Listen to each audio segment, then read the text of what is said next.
Hello everyone, welcome to my channel competitive learning. আমি অজয় বিশ্বাস। Miscellaneous service এক্সামিনেশনের মাধ্যমে consumer welfare officer পদে select হয়েছি। এই চ্যানেলে আমি মিসলেনিয়াস এক্সাম রিলেটেড অনেক ইনফরমেশন তোমাদের সাথে শেয়ার করি এবং মিসলেনিয়াস এক্সামের ওপর বেশ কয়েকটা টপিক নিয়ে আমি ভিডিও বানিয়েছি। তো আজকে আমি মিসলেনিয়াস সার্ভিসের জন্য একটা অত্যন্ত গুরুত্বপূর্ণ topic art culture and literature এর উপর এই ভিডিওটি বানাচ্ছি। এর আগেও আমি আর্ট কালচার অ্যান্ড লিটারেচার নিয়ে বেশ কয়েকটি ভিডিও করেছি, তোমরা দেখে নিতে পারো। তোমরা জানো যে মিসলেনিয়াস এক্সামের জন্য এই art culture and literature, that is static GK বলে যেটাকে, এই স্ট্যাটিক জিকে পার্টটা কিন্তু অত্যন্ত গুরুত্বপূর্ণ। সুতরাং আজকের ভিডিওটি আমি লিটারেচার পার্ট, অর্থাৎ বিভিন্ন গুরুত্বপূর্ণ সাহিত্য, আমাদের ইন্ডিয়ান সাহিত্য, বাংলা সাহিত্য এবং তার সাথে সাথে ওয়ার্ল্ডের যে সাহিত্যগুলো রয়েছে এবং বিভিন্ন যে সাহিত্যিক রয়েছে গুরুত্বপূর্ণ, সেই সাহিত্য থেকে যে ধরনের প্রশ্ন আসে ট্র্যাডিশনাল জিকে থেকে, তার উপর ভিডিওটি করছি। তো চলো ভিডিওটি প্রথম থেকে শেষ পর্যন্ত দেখো, আশা করি তোমাদের জন্য হেল্পফুল হবে। শুধু মিসলেনিয়াস নয়, যারা ক্লার্কশিপ বা অন্যান্য পরীক্ষার জন্য প্রিপারেশন নিচ্ছ তাদের জন্য কিন্তু সমান গুরুত্বপূর্ণ হবে। তো চলো ভিডিওটি প্রথম থেকে দেখো। দেখো, আজকের ভিডিও টপিকটা হলো সাহিত্য ও সাহিত্যিক। আগে বলেছি, প্রথমে আমরা দেখে নেব বইয়ের সম্পর্কিত গুরুত্বপূর্ণ তথ্য, অর্থাৎ বিশ্বের এবং আমাদের ইন্ডিয়ান যে সমস্ত বইগুলো রয়েছে সাহিত্য থেকে, তার উপরে যে ট্র্যাডিশনালি যে সমস্ত প্রশ্ন আসে তার থেকে আমি গুরুত্বপূর্ণ প্রশ্নগুলি আলোচনা করব। প্রথমে দেখো, আদি বৈদিক সাহিত্যকে বলা হয় শ্রুতি, পরবর্তী বৈদিক সাহিত্যের নাম স্মৃতি। তাহলে শ্রুতি, স্মৃতি এগুলো তোমরা মনে রেখো। তারপরে দেখো, প্রাচীন ভারতে দুটি বর্ণমালার প্রচলন ছিল, তোমরা জানো, একটা ব্রাহ্মী আর একটা হচ্ছে খরষ্টি। ব্রাহ্মী লিপি, খরষ্টি লিপি তোমরা জানো অশোকের আমল থেকে চালু হয়েছিল। এরপরে দেখো, ব্রাহ্মী ভারতীয় উপমহাদেশের সমস্ত দেশীয় বর্ণমালার আদি জননী বলা হয়। অর্থাৎ ভারতীয় উপমহাদেশের সমস্ত বর্ণমালার আদি জননী কোন লিপিকে বলা হয়, এরকমভাবে প্রশ্ন আসতে পারে। সেটা হচ্ছে ব্রাহ্মী লিপি, ঠিক আছে, যার অন্যতম কন্যা হচ্ছে বঙ্গলিপি, এই ব্রাহ্মী লিপিরই একটা অংশ। তারপরে দেখো, ব্রাহ্মী লিপি থেকে দেবনাগরী লিপির উদ্ভব হয়েছে এবং এটি লেখা হয় বাম দিক থেকে ডান দিকে। পরীক্ষাতে জিজ্ঞেস করে যে ব্রাহ্মী লিপি কোন দিক থেকে কোন দিকে লেখা হয়, ঠিক আছে। তারপরে দেখো, খরষ্ঠী লিপি লেখা হতো ডান দিক থেকে বাম দিকে। এই দুটি তোমরা ভালো করে মনে রেখো, ইতিহাস থেকে কিন্তু এগুলো পরীক্ষাতে আসে।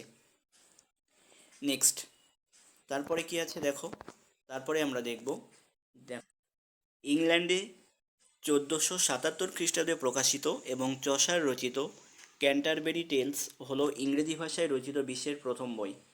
তাহলে এটা মনে রেখো যে বিশ্বের প্রথম ইংরেজি ভাষায় রচিত বইয়ের নাম কি, পরীক্ষাতে জিজ্ঞেস করতেই পারে। বিশ্বের দীর্ঘতম উপন্যাসটি হলো একটি গল্প বিজ্ঞান কাহিনী, সরি এটা গল্প হবে না, এটা হবে কল্প, ঠিক আছে, সেটা হলো লা কম্পেনজেন্স গ্লাসেস, মনে রেখো এটা। তারপরে দেখো, প্রথম প্রকাশিত আমেরিকান উপন্যাসটি হলো দ্য পাওয়ার অফ সিম্প্যাথি। প্রত্যেকটা পয়েন্টস কিন্তু মিসলেনিয়াস এবং ক্লার্কশিপ এক্সামের জন্য ভেরি ভেরি ইম্পর্টেন্ট। সাহিত্যিক পাঠ থেকে যেগুলো আসে, বিশ্বের প্রথম গোয়েন্দা উপন্যাসের নাম ছিল মার্ডার্স ইন দ্য রু মর্গ এবং এটি রচনা করেন আমেরিকান লেখক এডগার অ্যালান পো। তারপরে দেখো, পৃথিবীর ক্ষুদ্রতম বইটি প্রকাশিত হয় জার্মানিতে। তারপরে দেখো, পৃথিবীর বৃহত্তম বই হলো Bhutan, a visual odyssey across the kingdom. তারপরে আছে জাতকের গল্পগুলি গৌতম বুদ্ধের পূর্ব জন্ম সংক্রান্ত কাহিনী। পরীক্ষাতে জিজ্ঞেস করে যে জাতক স্টোরির মূল বিষয়বস্তু কী।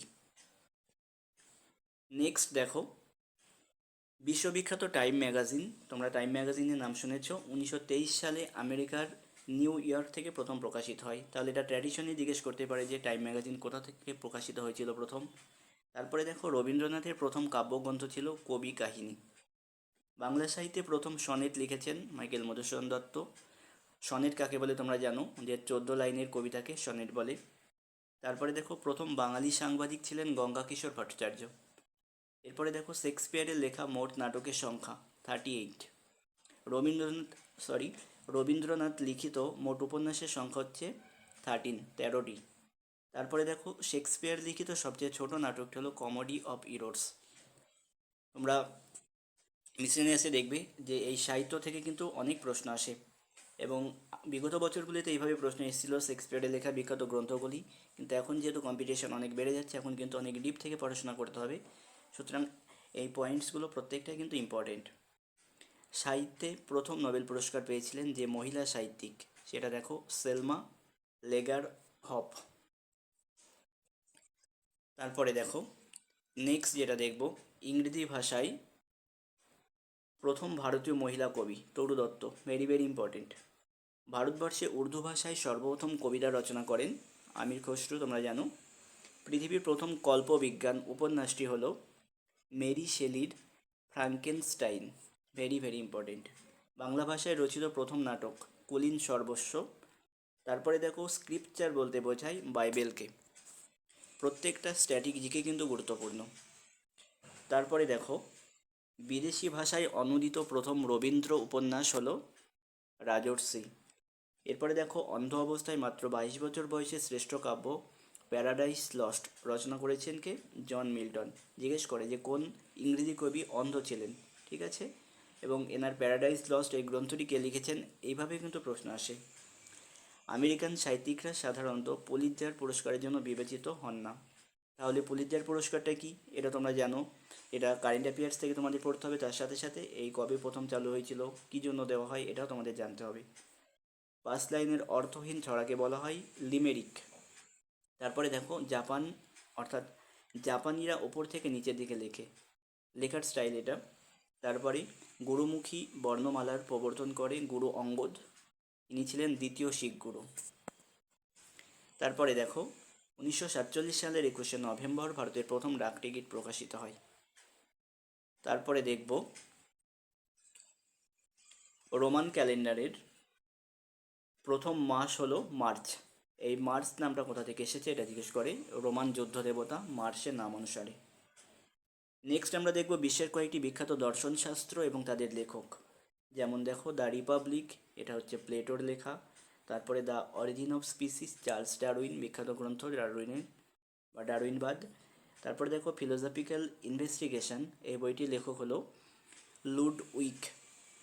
Wheat gents Stein. তারপরে দেখো মেটাফিজিক্স, ভেরি ভেরি ইম্পর্টেন্ট, এটা হচ্ছে অ্যারিস্টটল রচয়িতা এটার। The critic of pure reason, এটা হচ্ছে ইমানুয়েল কান্ট, এনার রচনা। এরপর আমরা দেখব বিগত শতাব্দীর কয়েকটি সেরা উপন্যাস এবং লেখক। প্রত্যেকটা পয়েন্ট কিন্তু মিসলেনিয়াস পরীক্ষাতে যেভাবে প্রশ্ন আসে সেই প্রশ্ন প্যাটার্ন অনুসারে আমি নিয়েছি এবং গুরুত্বপূর্ণ। তারপরে দেখো a portrait of the artist as a young man, এই উপন্যাসের লেখক হলেন জেমস জয়েস।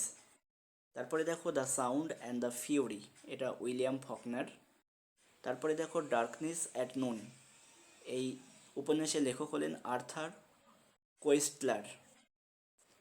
তারপরে দেখব বিখ্যাত কয়েকজন বিদেশি লেখকের আসল নাম এবং তাদের ছদ্মনাম। তোমাদের বাংলার যে সমস্ত লেখক কবি রয়েছেন তাদের ছদ্মনামগুলো অবশ্যই দেখতে হবে। তার সাথে সাথে ইংলিশ বা ইংরেজি যে সমস্ত ছদ্মনামগুলো রয়েছে সেগুলো অবশ্যই দেখবে। তোমরা বাংলা সাহিত্যিকদের যে ছদ্মনামগুলো রয়েছে সেগুলো যে কোনো স্ট্র্যাটেজিকের বইতে পেয়ে যাবে। ইংলিশের এগুলো সব জায়গায় একসাথে নাও পেতে পারো, তো এখান থেকে দেখে নাও তোমরা। প্রথমে দেখো bird of Avon, William Shakespeare, এনার ছদ্মনাম হচ্ছে বার্ড অফ অ্যাভন। তারপরে দেখো মার্ক টয়েন, এটা কার ছদ্মনাম? Samuel longhorn. তারপরে দেখো জুভেনিস, এটা ডিরোজিওর ছদ্মনাম। নেক্সট হচ্ছে ওয়াই ওয়াই, এটা জন কিটসের ছদ্মনাম। তারপরে দেখো জর্জ ইলিয়ট, এটা কার ছদ্মনাম? মেরিয়ান ইভান্স। এরপরে দেখো এলেক্স ম্যাক্সিমেভিস, এটা হচ্ছে ম্যাক্সিম গোর্কির ছদ্মনাম। জেবিএস, ভেরি ভেরি ইম্পর্টেন্ট, এটা জর্জ বার্নার্ড শ। তারপরে দেখো বোজ কার ছদ্মনাম? Charles Dickens. এরপরে আমরা দেখব রবীন্দ্রনাথ, অর্থাৎ রবীন্দ্র নাটক এবং তাদের মূল উৎস। যে বিখ্যাত নাটক রয়েছে রবীন্দ্রনাথের, সেই নাটকের মূল উৎসটা কি? প্রায়শ্চিত্ত, এটা কোন উৎস থেকে নেওয়া হয়েছে? বউ ঠাকুরনীর হাট, এখান থেকে। তারপরে গৃহপ্রবেশ, এটা নেওয়া হয়েছে শেষের রাত্রি। বিসর্জন নাটকটা, এর মূল উৎস কি? রাজর্ষি। এরপরে আমরা দেখব রবীন্দ্র সাহিত্য থেকে। দেখো এখানে আমরা রবীন্দ্রনাথের সাহিত্যিক পাঠ বলতে লেখা বা তাদের চরিত্র, ক্যারেক্টার, বিখ্যাত সাহিত্যিক গল্প, উপন্যাস, এগুলো নিয়ে আমি আগের ভিডিওতে আলোচনা করেছি, সেখান থেকে তোমরা দেখে নাও। আজকে আমরা এক্সট্রা পয়েন্টগুলো দেখব। কী কী? রবীন্দ্রনাথের প্রথম নাটক বাল্মীকি প্রতিভা, ভেরি ভেরি ইম্পর্টেন্ট। তারপরে দেখো গ্রন্থাকারে মুদ্রিত রবীন্দ্রনাথের প্রথম কাব্যগ্রন্থ কবি কাহিনী। তারপরে গ্রন্থাগারে মুদ্রিত রবীন্দ্রনাথের প্রথম উপন্যাস বউ-ঠাকুরানীর হাট। তারপরে গ্রন্থাগারে মুদ্রিত রবীন্দ্রনাথের প্রথম ছোট গল্প ভিখারিণী। তারপরে দেখো রবীন্দ্রনাথের শ্রেষ্ঠ কাব্য সংকলনের নাম হলো সঞ্চয়িতা। ইংরেজি ভাষায় অনূদিত প্রথম রবীন্দ্র গল্প বিচারক। তারপরে দেখো তোমরা জানো যে গীতাঞ্জলি এই কাব্যগ্রন্থের জন্যই রবীন্দ্রনাথ প্রথম ভারতীয় এবং তার সাথে সাথে প্রথম এশীয় হিসেবে নোবেল পুরস্কার পেয়েছিলেন 1913। আর এই গীতাঞ্জলিটা প্রকাশ পেয়েছিল 1910 সালে। প্রত্যেকটা পয়েন্ট কিন্তু মিসলেনিয়াসের জন্য খুবই গুরুত্বপূর্ণ। তারপরে দেখো গীতাঞ্জলির অনুবাদ সং অফারিংস প্রকাশ পায় ইংল্যান্ডে 1912 সালে। নেক্সট কী আছে দেখো, একমাত্র ছায়াছবি যা রবীন্দ্রনাথ ঠাকুর পরিচালনা করেছেন সেটা হলো নটির প্রজা। Very very important. তারপরে দেখো রবীন্দ্রনাথ ঠাকুর তার গীতাঞ্জলি কাব্যগ্রন্থ যাকে উৎসর্গ করেছিলেন তিনি হলেন উইলিয়াম রডেনস্টাইন। তাহলে দেখতেই পাচ্ছ যে প্রত্যেকটা প্রশ্ন কিন্তু খুবই ইম্পর্টেন্ট মিসলেনিয়াস পরীক্ষার জন্য। মিসলেনিয়াসে তোমরা দেখবে সাহিত্যিক বা আর্ট কালচার লিটারেচার কিন্তু এরকম ডিপ থেকে কোশ্চেন আসে। তো আজকের ভিডিওটা এই পর্যন্তই। ভিডিওটি যদি তোমাদের হেল্পফুল হয় অবশ্যই চ্যানেলটি লাইক করো, কমেন্ট করো এবং শেয়ার করো এবং সাবস্ক্রাইব করো। নেক্সট ভিডিওতে গুরুত্বপূর্ণ টপিক নিয়ে আমি তোমাদের সাথে আলোচনা করব। Thank you.